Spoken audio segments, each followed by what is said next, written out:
Hi, I'm Cameron. And I'm Hayden. And this is... Until the End of Crime.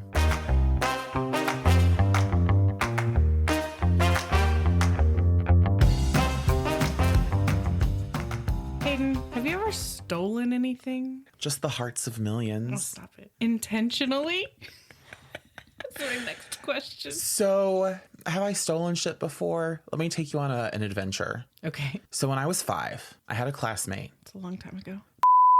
We were in kindergarten, and my Aunt Donna was our teacher, and this little bitch was so rude. We were 5, and she was rude all the time, really and truly. I feel like I know where this is going, and it's such a shame that you never watched How I Met Your Mother.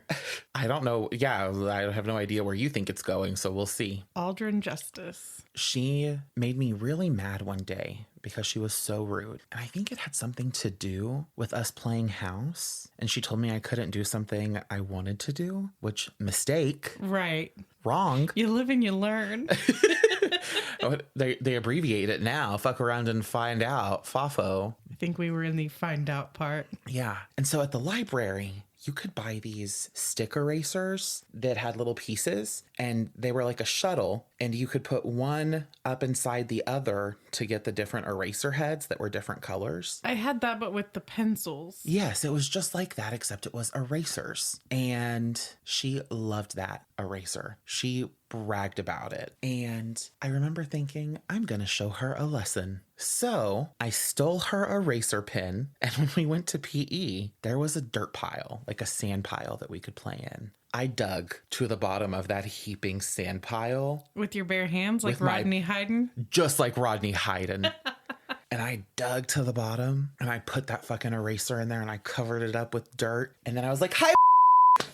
Legend has it, it's still buried in the sand pit today. There's an episode called Aldrin Justice of How I Met Your Mother, where Lily, her last name is Aldrin, she's played by Allison Hannigan. Mm-hmm. When somebody, because she's a kindergarten teacher, so whenever somebody is rude or something, she takes away one of their prized possessions. So she doesn't steal it, but kind of. Yeah. And so she goes and she works for this guy, and he's just a monster. And so she steals his beloved signed baseball. She doesn't steal it. She takes it until he owns his behavior and apologizes. But that's exactly, it seems like, what 5-year-old Hayden did. Well, that's what I wanted. I wanted an apology. But instead, what happened is PE ended. We went back to class. And I swear, it was like 2 minutes after we got back, was crying because she couldn't find her eraser. It was her prized possession. It sure was. And she cried and she cried and she cried. And then my fucking Aunt Donna was like, who took her eraser? And she was the superintendent's daughter. And so it made me so mad. And then she kept crying. And then I was like, oh, I feel kind of bad. I don't want to see people cry. And so then I started feeling guilty. And I went to my Aunt Donna and I tried to do it very secretly. Like, hey, I took it. I buried it in the sand. And I don't know what your experience with her is like, but she was like, you did what? You know what? That does track for your family. Yeah. So then she sent me with another student. I don't know what poor soul was tasked with going with me to help me. But we dug in the sand pit looking for that eraser. And in my mind, I remember trying really hard. But if I'm being honest, knowing myself now and at 5 years old, I was not trying. And so, yeah. And I know I was crying the whole time because I felt so bad. Mm-hmm. And I remember I went back and I was like, I couldn't find it. And she was like, well, you're going to replace it. And I just remember thinking, I can't replace it. I don't have one. So I did that. I stole a pack of glitter crayons from a kid in kindergarten because I was like, I want glitter crayons. I mean, it sounds tempting to me today. And you don't have to bleep this name out. Caitlin. Hey, Caitlin. Friend of the pod, follower of the pod. Friend of the pod. Okay, so she had this was kindergarten still. Mm-hmm. She had one of those peach colored markers that you could only get in like the 10 count set at the time, Crayola. And she would like brag about getting to make her humans human colored. She'd be like, oh, these look like real people. And that made me so mad because I had to do it with a yellow marker. You're out there like the creators of Doug. I went to her cubbyhole and I stole that fucking peach marker and I never owned that one, but I put the marker back. But it was mine for like a day. So all in all, most of my thievery, I don't think I've ever Was in stole kindergarten. Yeah. I don't think I ever have stolen. I mean, I stole some candy when I worked at the movies, but nothing substantial. I've never stole from a store like Walmart or Kmart or HEB. Why Kmart? I've never even been to a fucking Kmart.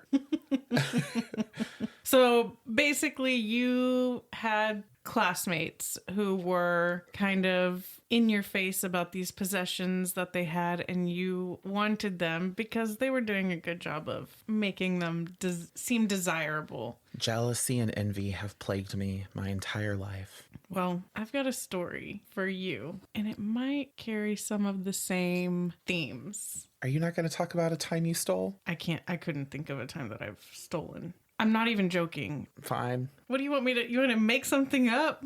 Okay, so one time I was on an island and I saw some cocaine and I stole. No. How is that even possible? I feel like I've stolen shit by accident. Okay, I came home one time from Ulta and there was an eyebrow pencil that was in the bag. Thief! Yeah, that I didn't put on the counter. You heard it here first. Cameron is a thief. Yeah, you caught me. Tell me your story. I could tell you the time another friend of the pod that I took Gabriel's car into town to get some food. We were at a party at my friend's house and there were like 3 of us in the car, and it was when the push to start cars were pretty new. Mm-hmm. It was a Dodge Challenger, I think. I don't think it was a Charger. I think it was a Challenger. And the car was on and me and 2 friends were in the car and Gabriel was off talking to somebody else. I put that bitch in reverse and we went to town.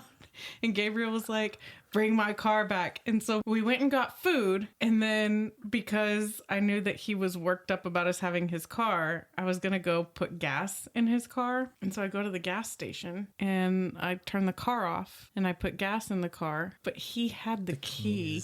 Mm-hmm. So he gets a ride over to the little tiniest Buc-ee's you ever did see. And he's like, get out of the car. And I was like, Gabriel. He was like, get out of the car. I'm sorry, Gabriel. Sounds like he got over it. He does listen, though. He said he likes the pod. Thanks, Gabriel. Do you feel better now? Yes. Okay. I love knowing that you're a rotten person. Oh. Oh. I don't know that that's what I said. The mimic was crazy. Says the bitch who went and hid kindergarten erasers and all this other stupid shit. Yeah. You were a child. I was. Indian Hills High School in California was originally located in an old church building in Agora Hills. Okay. It was relocated to Calabasas in 1978 and then moved back to Agora Hills in 2008 to save money. And 2008 is where this story begins, I think. The timeline is a tad blurry. It's not 100% clear when things started, but as the case continues, the lens definitely focuses more and the timeline does become clearer. Rachel Lee was offered a creative arts scholarship that would be realized upon her graduation from Indian Hills High School. As I mentioned, the school was now located in Agora Hills again, and Rachel lived in Calabasas. But they're only about 8-ish miles apart, so not crazy. I don't know the district guidelines for what public school you have to attend in California, but this was an alternative high school, so I don't think the rules applied here. Alternative as in anyone could go there if they had a certain field they were pursuing, or alternative as in alternative education placement due to behaviors and or criminal activity? More like the latter. Okay. I think. But I'm not 100% sure. From what I can tell, Rachel was born in late 1989 or 1990. And one source said she was born in 1988, but in an interview she gave that was published in fall of 2023, her age as of the end of September was included as 33. So it's not clear if Rachel started school late, was held back a year, or did a 5th year of high school. But according to my calculations, which are based on admittedly a lot of unclear dates and timelines, 2000s. She would have been expected to graduate in 2008, which is maybe why she was at this education continuation high school. Regardless of all that, she was there in the fall of 2008, which is when I believe, although again, nothing is certain yet in this timeline, Nicholas Prugo enrolled at Indian Hills High after Calabasas High School expelled him for truancy, basically. He was just missing too much school. As a child, Nick did a little acting. He was in a kind of documentary style series about children whose parents had them exorcised that was made for TV. Like demon exorcised? Yes.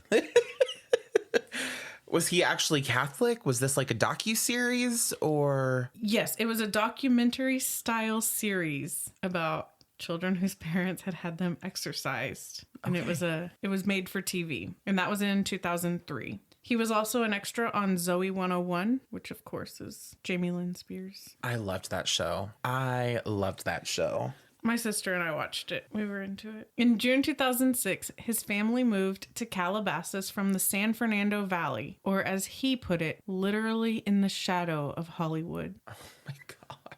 So dramatic. Rachel and Nick are both attending Indian Hills High School, and that's where their paths crossed.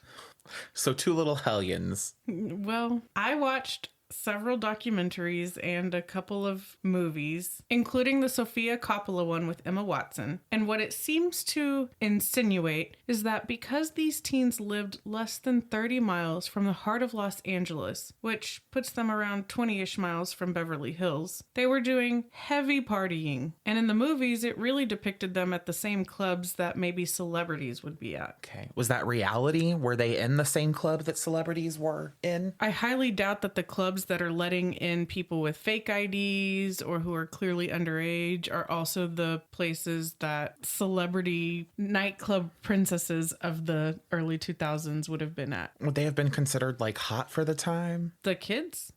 I mean, yeah, these people. I mean, they're our age now. Yeah, they are. Older than me. They are my age. Yeah, maybe slightly younger. So when we're talking about Methuselah, at the time, would we have found Nicholas Prugo attractive at that time? Not we, just people our age. Would he have been someone who was considered cute with this girl? Because I feel like if so, maybe they could have more easily gotten in. I mean, he wasn't a leading role on Zoe 101. He was. All of those actors were ugly. I'm so sorry. So maybe, yeah. I don't. Okay. Well, anyway. That would be a hard thing for me to determine. Yeah, I'm asking the wrong person. Sorry, that's not meant to be shady. I just know that you don't.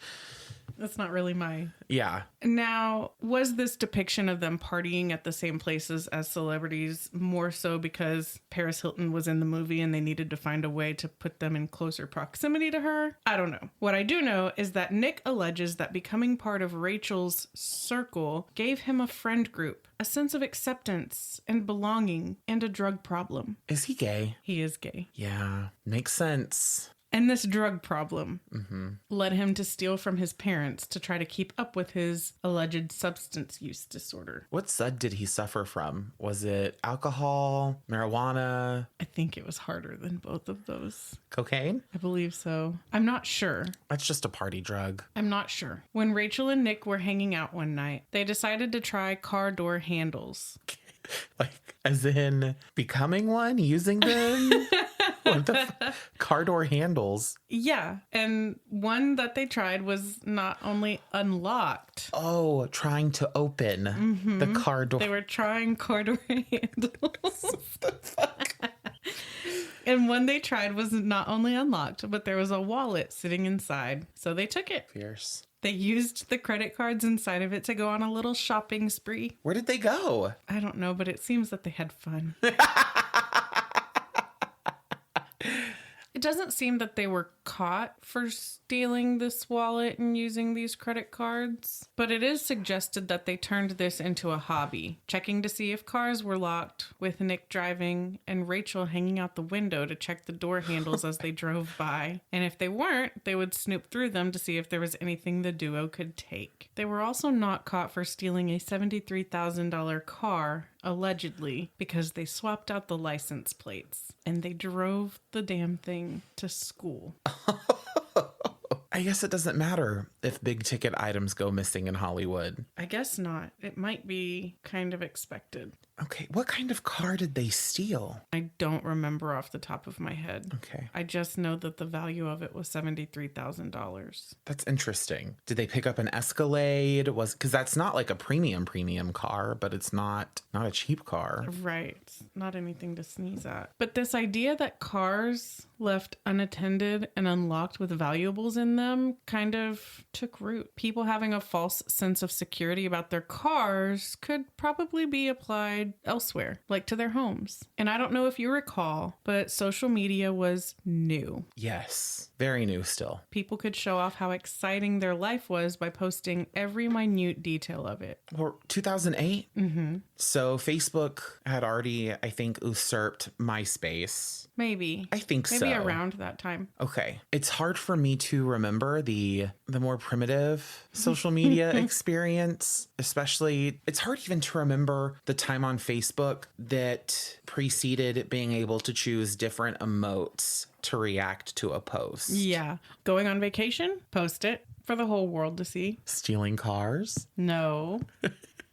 Failing to realize that what you're doing is letting everyone who sees that post know that your homestead was likely empty for at least several days. Hoping no one does anything nefarious with that information. I believe that you do, but in case you don't see where this is going, let me elucidate. Nick found out on social media that one of his old friends, Eden Shizzle, was going out of town. Such an ugly name. Shizzle? Shizzle. I like it. It's like Snoop Dogg named you. And his house would be empty. Okay. So Nick and Rachel found the house on Google Maps and apparently found a window or door unlocked. They made their way into the home, and when they made their way back out of the home, it was with $8,000 in cash, according to Nick. But in Eden's interview, he says they made off with somewhere between $30,000 to $40,000. That is a big discrepancy. Quite. In one source, I can't tell if this is supposed to be the same instance or not, but basically, the same story was told without a name and with a female acquaintance of Nick's. In that source, it mentions there was maybe some trepidation on Nick's part because he didn't want to jeopardize his acquaintanceship, which brings me to something that I want to discuss and which is entirely my opinion. Rachel was allegedly the ringleader of this whole scheme. I believe she was to an extent made to be the scapegoat, and I'll get into it later, but Rachel didn't speak out about any of this until recently, like 2023 recently. Okay. And that seemed suspicious to the media and general public following the case, but also made her an easy person to ascribe these traits to because they had no other idea of who she is. I don't personally believe Rachel was the ringleader. I'm not even saying there was a ringleader, but based on all of the interviews and personality types that I saw through the documentaries that I watched, she was not some evil genius mastermind who orchestrated the whole scheme, meanwhile forcing everyone to dance like puppets for her.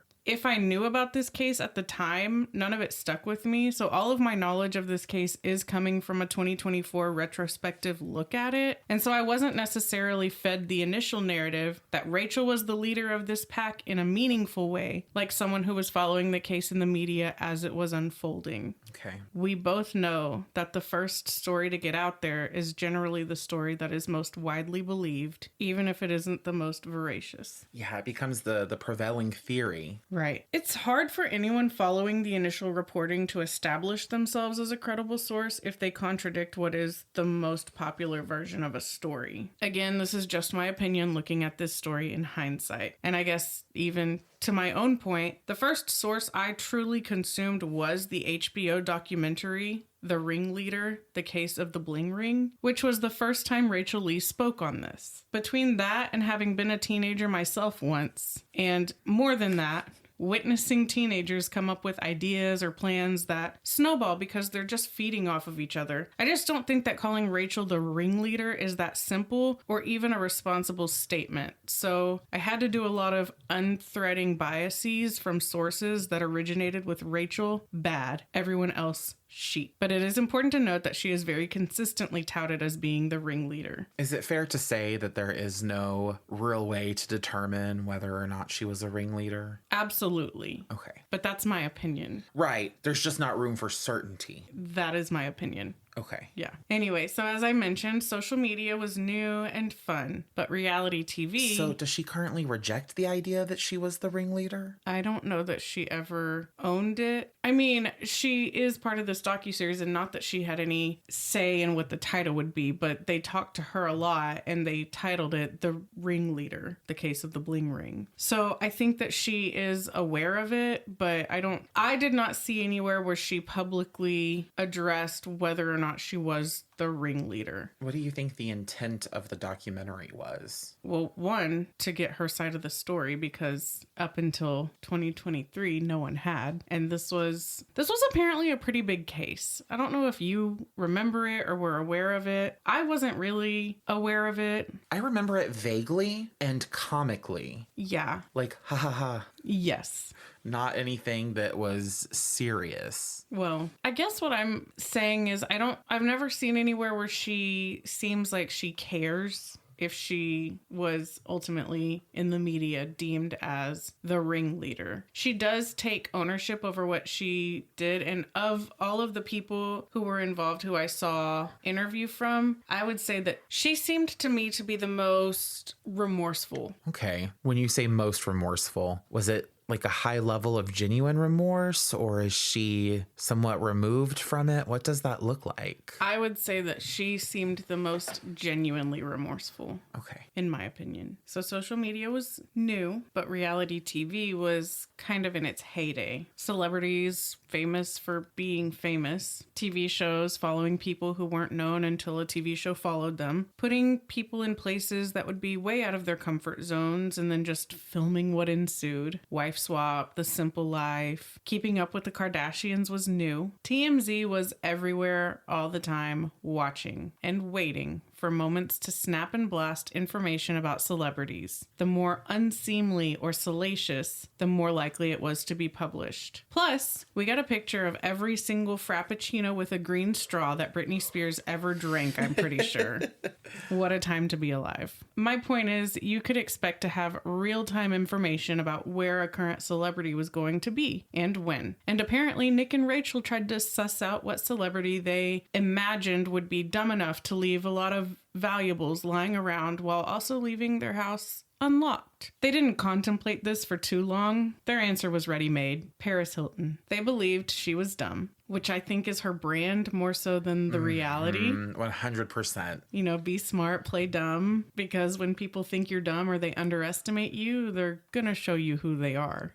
So Icon. Right. So again, I don't think Paris Hilton is dumb, but do I think she's laissez-faire, blasé? Absolutely. What I know is that Nick and Rachel, again, took to Google Earth, found a hill they would need to climb to get into Paris's community. Oh my God. Went to Paris's house when they knew she would be gone, according to TMZ or social media or some sort of promotion about her being at an event, and they rang the doorbell. Turns out nobody was there, which was what they were hoping for. They then looked under her doormat where they found the key to the house. No, Paris, Queen, I stand, I live, but not your key under your doormat. But they didn't even need the key. The door was unlocked. Oh my God. So they took it upon themselves. Was her home gated? To go in. She was in a gated community, which is why they had to go to Google Earth to find a hill that they could climb over so that they could get into the community without going through the gate. But her home itself wasn't gated off from the rest of the community. I don't think so. Okay. I was just curious if there was any other extra boundary they had to get through besides that initial one. It's possible, but it wasn't explicitly stated in anything that I found in my research. So once they were inside, they went what they came to call shopping. Fair enough.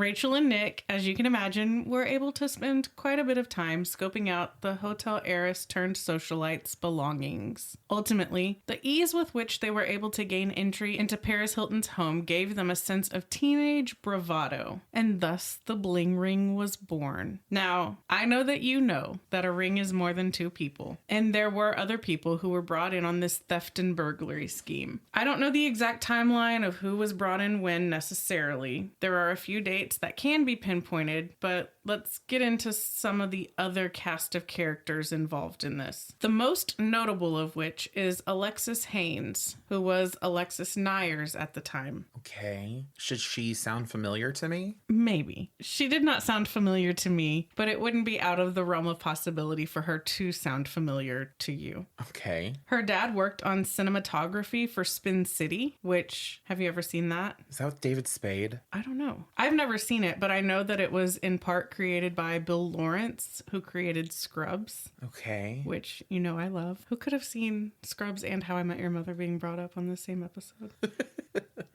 Anyway, Alexis's dad also worked on Friends. It's funny because you could bring them up anytime. I know. Alexis mentioned that as a child, she always found intrigue in how on set they would hold up a sign and the audience would basically follow the order. Like, laugh, and everybody laughs. Applause. Mm-hmm. Cheer. So an awareness at a young age for the kind of puppet mastery that she, in part, attributed to someone else. Okay. I think Nick and Alexis are the biggest finger pointers at Rachel as the ringleader. So that's what I mean by that. Alexis's mother, who I found to have either an interesting relationship with the truth or an interesting perception of reality based on her depiction in both the movie where she's played by Leslie Mann, but definitely giving Amy Poehler as Mrs. George and Mean Girls vibes. And her participation in the docuseries available on Netflix. And she has acted and modeled. She was even in Playboy. There are some anecdotes that Alexis relays that her mother disputes or denies, but for reasons that are best understood by watching the docuseries, I personally find Alexis to be more credible when it comes to these stories than I do her mother. Okay. So the home dynamic is this for Alexis. Parents divorce. According to her, dad disappears off the face of her life. She has a younger sister, and she has a friend of the family turned unofficially adopted sister whose mom had substance use issues, which is how she landed at Alexis's home. There are so many potential names that I am intentionally omitting the ones that are not key players in this. Okay. The movies did the same, leaving out some of the people, even of the Bling ring, because it is so convoluted. But like I was saying, were they interchangeable? Were some of them involved when others were not? And then they would come back in and then drift back out? Did it seem to be kind of an ever-moving, ever-evolving, interchanging system, or? I'm not sure. It seemed that obviously Nick and Rachel started the whole thing. And for a while it was the two of them, but then there were a few other people that were brought in. Okay. I can't speak to, because this is one of those things that the timeline is so convoluted and each source has different information. So like I said, the movies don't include all of the different characters in the Bling ring, or some of them kind of merge two into one. Okay. So economy of characters. Right. But like I was saying, Alexis's mom took her and the adoptive sister to get fake IDs, allegedly, and push for them to become pinup models. Alexis did model lingerie and was in some straight-to-TV movie, and was nude behind a curtain in one of Marilyn Manson's music videos at 17. About a year after she earned her GED. She was also the subject of a reality TV show, so I imagine I'm not telling you anything you don't already know. I'm sure you were very into Pretty Wild when it ran on E for one season. Pretty Wild? It followed Alexis Nyers. I have no idea. Did it document her time in the Bling ring? Well, everything kind of blew up at the end of that season, so maybe. Back to her connection to the Bling ring. I don't have any details about this, but apparently she was kicked out of her house and stayed at Nick's, which is how she was brought into the scheme. Okay. So Nick brought in Alexis to the bling ring. Right. But Rachel was the ringleader. And what about her friend that was an adopted sister? Does she exist anymore? She's, I think, still at Alexis's house. Oh, okay. So she stayed with Alexis's mom. I think so. A lot is unclear. Okay. Petite student body president Diana Tamayo and Rachel Lee had been on probation for stealing previously. Similar to me, they stole $85 worth of products from a Sephora. Not an Ulta, but you know. Yeah, just like you. You were part of the bling ring. No, I was my own entity. You were part of the bling ring. I mentioned Diana's stature because it was utilized to gain access to at least one home. Her stature in what way? By crawling through a doggy door so she could let everyone else in. Oh my God, Diana. Diana was an undocumented immigrant, so when the police were trying to casually and not coercively get her to cooperate, they merely threatened her with a little deportation. No big deal. Absolutely not coercive in any way or form. No coercion here. Nothing to see.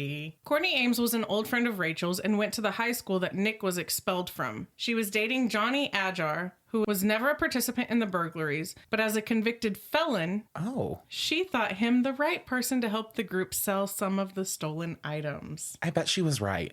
I bet she got that correct. Turns out he did provide help. Apparently, they had stolen so much stuff from Rachel Bilson's house that they needed to relieve themselves. Wait, Rachel Bilson? Like the OC Rachel Bilson? That's the very one. And they had stolen so much from her house that they needed to relieve themselves of some of it, which is how they ended up making several $1,000s at Venice Beach. That's actually why I had to hide eraser in the dirt. Because I had so many too much that I had to offload. Too many erasers. Yeah. I was drowning in erasers. Well, you were used to just one. Mm-hmm. And that was like 8.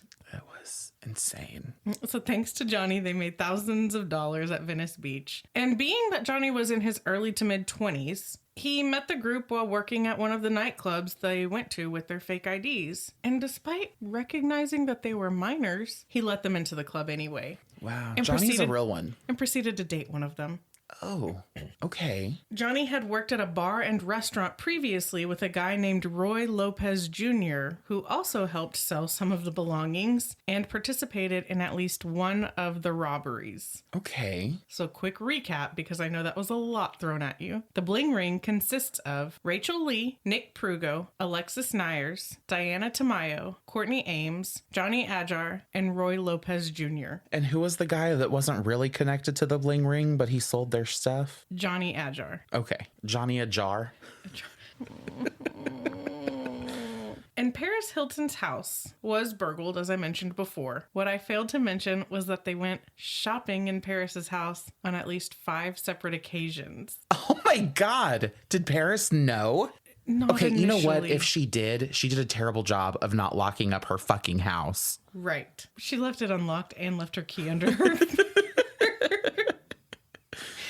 doormat. I mean, she wasn't trying. She lived in a gated community, though. She wasn't expecting people to climb over a hill to get into her community to... Okay. It wasn't officially discovered that they had gone shopping at Paris's house until the safe, of which the teens had been ogling but afraid to empty because they knew that would be such a blatant giveaway, was finally cleared out, the contents of which were carried out in an also stolen Louis Vuitton bag by Roy, who, according to Nick, was used to take all of the money and jewelry that had been stored in the open safe. I think so that the rest of them weren't the ones doing it. Mm-hmm.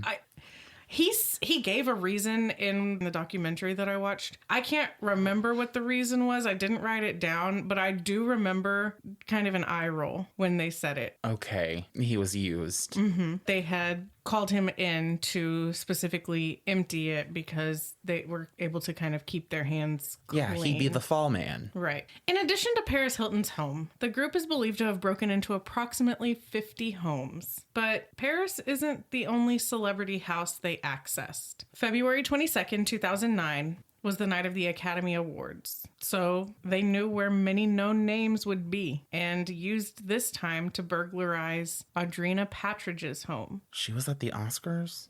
What? Her home was The unoccupied. bitch from the hills? Yeah. Okay. Well, I think they got lucky on that one. The red She was carpet? not at the Academy. Audrina Patridge? But the red carpet? She was the least interesting character on the hills. Heidi Montag really brought the drama to that show. Well, shout out to Heidi. You go, Heidi Montag. What the fuck did Audrina Patridge even have in her house? They took some of the same accessories that they had taken from Paris's home, but they also took Audrina's laptop and her passport. But Audrina had a security system that had recorded footage of Nick and Rachel. She posted it on her website. But it did not prevent further burglaries from happening. I mentioned Rachel Bilson before. Rachel Wilson? Rochelle Bilson. They apparently went to Rachel's home 3 or more times between April and May of 2009. Just had too many of her things that they had to hawk them. Alternately, they could have left them where they were, but that's just me. Rachel Bilson didn't deserve all that. No. July 13th, 2009, they cleared about $500,000 worth of stolen goods from Orlando Bloom and Miranda Kerr's home. Okay. Brian Austin Green and Megan Fox were burgled, and Johnny was later found in possession of the semi-automatic handgun that was stolen from their home, amongst other things, of course. Sometime in late July, early August, Rachel moved to Las Vegas to live with her father, so the burglaries stopped, right? Well, the ringleader was gone, so how could they continue? So not quite. They didn't actually halt once she left. There's only one more name on this list, though. Can you guess the final name? Lindsay Lohan.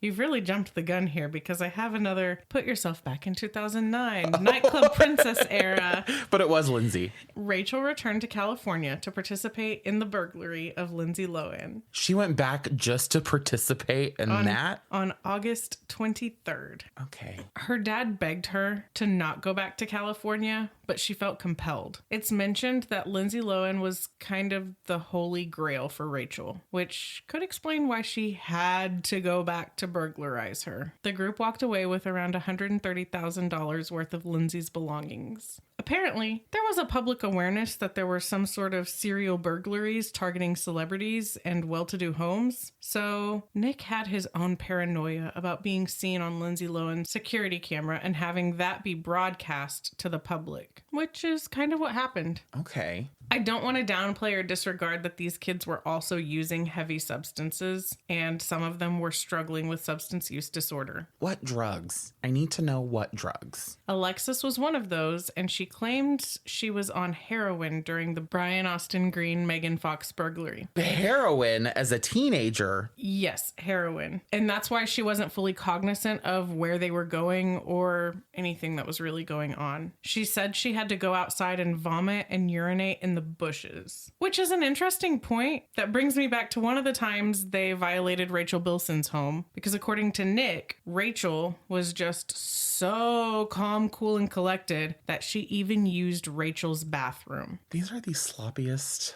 little burglars. Okay, but low-key, that's not that scandalous to me. If I was in their house, I'm already there. If I have to pee, I'm not going to go outside. Well, I'm going to use the toilet. You're leaving behind DNA. I'm going to flush. Oh, you think you don't lose skin cells on the toilet seat? I'll give it a... Are you hovering? I'll give it a wipe. Okay, sure. Yeah, still sounds sloppy to me. They weren't swabbing for DNA here, obviously. They had the surveillance footage from the 2 homes, and they were posting it on websites. All I'm saying is I would probably be really nervous and I would have to pee, so I would use a toilet.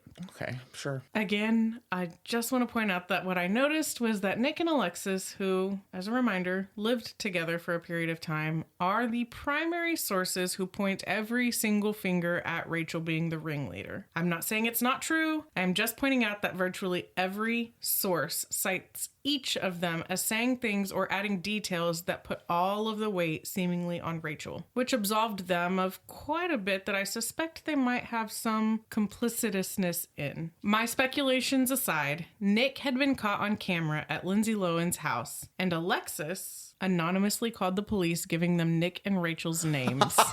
What a bitch. That's why I mentioned the substance use disorder and the hard substances that they were using, because it seems like Alexis was only there when she was under the influence. And I don't have any indication that she went to anyone's home aside from Brian Austin Green and Megan Fox's home, definitively. But after she calls the police and gives them Nick and Rachel's names, the police find Nick on Facebook, matched the picture of him to the face in Lindsay's surveillance footage, search his friends to find Rachel's profile and likeness, and bada bing bada bang, they arrested Nick for the Lohan burglary. Bada bing, bada bang. Hey, that's what happened. He denied it initially. But it seems the physiological symptoms of anxiety and guilt maybe got the best of him, so he confessed to everything. Even burglaries they weren't aware of at that point. And he told them about all of the Disney Channel and High School Musical celebrities that were on the Bling Rings hit list still. Miley Cyrus, Zac Efron, Vanessa Hudgens, Ashley Tisdale, Hilary Duff. So with Nick's confessions, the LAPD was able to execute search warrants for the other named parties. The other 6 participants were subsequently arrested. At the time of her arrest, Rachel was in Las Vegas. She had one of Lindsay Lohan's coats and topless photos of Paris Hilton that had been taken from her open safe. I feel like that's more of an extreme violation than taking the things and then selling them. To take their personal items and keep them. Like, why would you need to keep a topless photo of Paris Hilton or Lindsay Lohan's jacket? Rachel was painted as somebody who was obsessed with celebrity.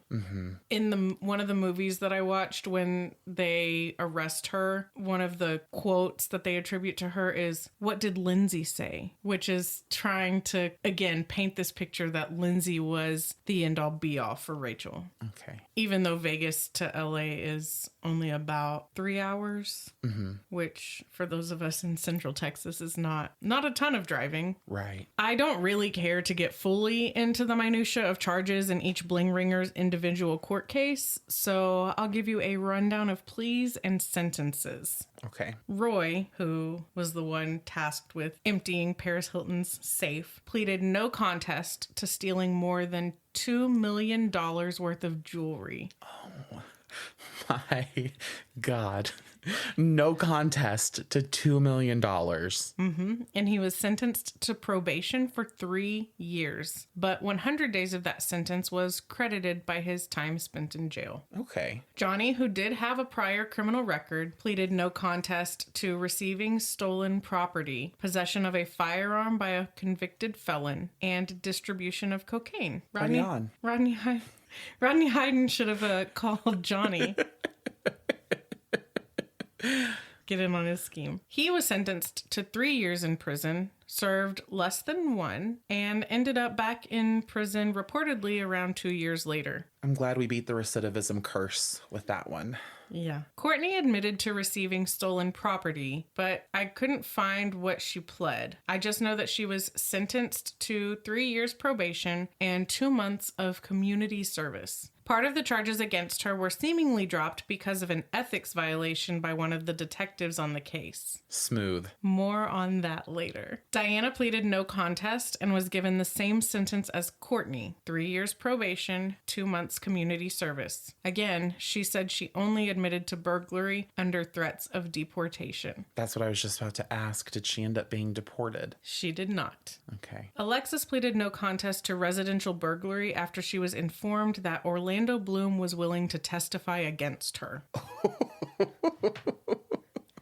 She was sentenced to 6 months in jail, 3 years probation, restitution to the tune of $600,000 made payable to Orlando Bloom. I guess she also was confirmed at Orlando Bloom's and not just Brian Austin Green and Megan Fox's. Yeah. She ended up spending time concurrent with Lindsay Lohan, one of the victims of the crimes the group purported, but the two never spoke, and she was released after 1 month. In one of the movies, she talks about how she could hear Lindsay crying in her cell. Oh my God. Probably added for sensationalism. dramatic effect. Right. Nick pleaded no contest to 2 of the burglaries. Consequently, the 2 where he was seen on surveillance footage, and was sentenced to 2 years in prison. He was credited for 1 year time served and credited 1 year for good behavior. So did he spend any time in prison? Well, he had the 1 year time served. And then 1 year good behavior during the year that he was there. Oh, okay. But that was before his sentencing.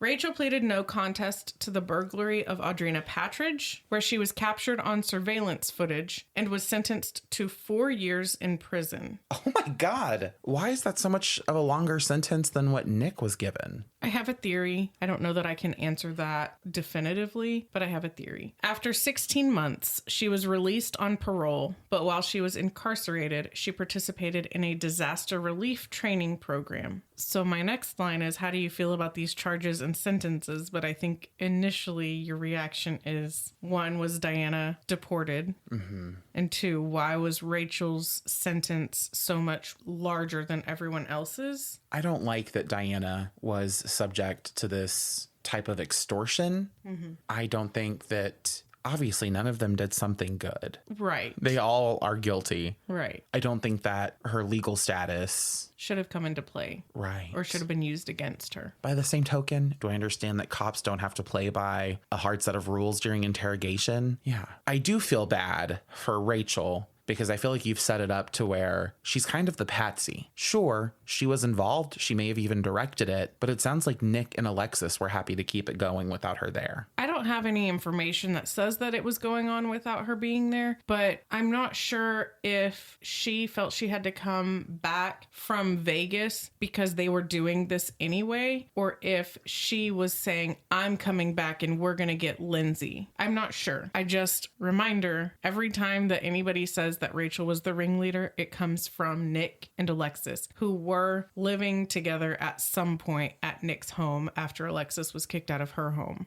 according to what I found. Even all of that seems hairy. Right. And I said that I had a theory on Rachel, and I think that maybe, I don't know this for sure, but I think that maybe Rachel's hearing and sentencing took place before the ethics violation came about with the detective. Okay. Because I think that's why everyone all of a sudden was 2 months, probation, time served, good behavior. The prosecution had to readjust. Mm-hmm. So, speaking of that, the detective I mentioned earlier on the ethics violations name is Brett Goodkin. He compromised the case. Let me guess, he's not good. Well, he compromised the case by agreeing without the permission or knowledge of his superiors to work with Sofia Coppola on her movie. If you would like to see him actively compromising the case, you can see him in the movie arresting Emma Watson, who is playing a character based on Alexis Nyers. Speaking of the casting, this is all just an aside. There's so much more information out there on this case, but Nick seemed less than impressed by the casting director's choice to have Austin Butler play the character based on him.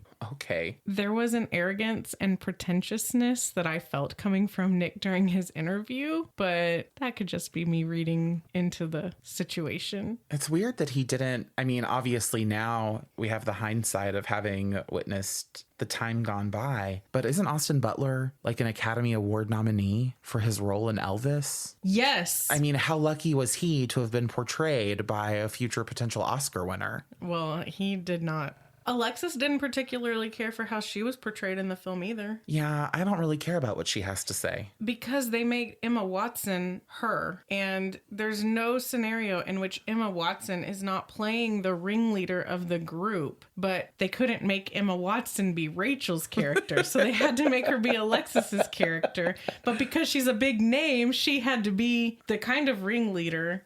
It's a mess, but it is entertaining to no end. There's so much more. That's all that I put down for this case, but there is so much more. I want to say there's a line in the movie where Emma Watson says, "I want to rob," or something like that. Like, it's just wild and obviously made into something more than it. Yeah. I mean, I don't want to downplay what they walked out of those places altogether with millions. And they were teenagers. But from a cinematic standpoint, it was entertaining to make, and I'm sure to watch. I don't know that it's got a super high Rotten Tomatoes score or anything. It sounds cheesy. Oh, it is so cheesy. It sounds a little overdone. Their first movie, I think, is a Lifetime movie. And then the second one was the Sofia Coppola one. And then there are 2 documentaries at least that I watched. And then a couple other sources I used to just supplement some of the information that didn't make it to the screen. Like some of the people in the Bling ring. Yeah. You're looking at me like you have thoughts. No, I don't. It's just empty up here. But I think there was something so enjoyable about the frivolity of this case. Right. Because no one was in danger of dying. It doesn't sound like. It doesn't sound like anyone was even in danger of being robbed, just burgled. Mm-hmm. And it doesn't seem like there were necessarily any high stakes. But with the way it was treated by the media, with the way that it was portrayed in its time period and in the zeitgeist of the late 2000s, it feels like it should have been something, a scandal of a large scale, more than, oh, teenagers were smarter than you because you don't lock your fucking door. Right. So, I mean, there's a small part of me that's like, well, Paris Hilton, were you not asking to be robbed? Burgled? I love her. Icon, superstar. I still listen to Stars Are Blind. That's hot. Exactly. But I find it almost hard to believe how celebrity holds such status in our culture that a true crime, a crime of murder or sexual assault, might not get any coverage. Potential serial killer victims might not get any kind of coverage. But if you think about it, the coverage is usually based on the victims. Right. So 100%. Because this is celebrities that are being victimized, of course it's being broadcast. It's that obsession with celebrity that elevates them into having a more important victimology than normal everyday people. Right. Or violent crimes. Right. And I find that part upsetting, but I also enjoyed laughing at how these children, the age that I used to teach, were able to mastermind millions of dollars out of the hands of the rich and famous. Drive a stolen car to school by changing the license plates. Oh my God. Fascinating work. I loved it. I needed a light case. I've had a lot going on in my personal life lately, so I needed to not have death and despair in my case. Well, you nailed it. Thanks. A complete list of sources and any links can be found in the show notes. And that's all we've got for this episode. If you enjoyed listening and want to hear more, please subscribe, give us a 5-star rating, and leave a review. Recommend us to a friend and make sure you're following us at End of Crime Pod on Instagram. Like us on Facebook at Until the End of Crime and join our discussion group. Our email address is endofcrimepod@gmail.com, so send us an email with questions, requests, or episode suggestions. Thank you for listening, and download our episodes, please. It's the biggest help to us. Until the next crime.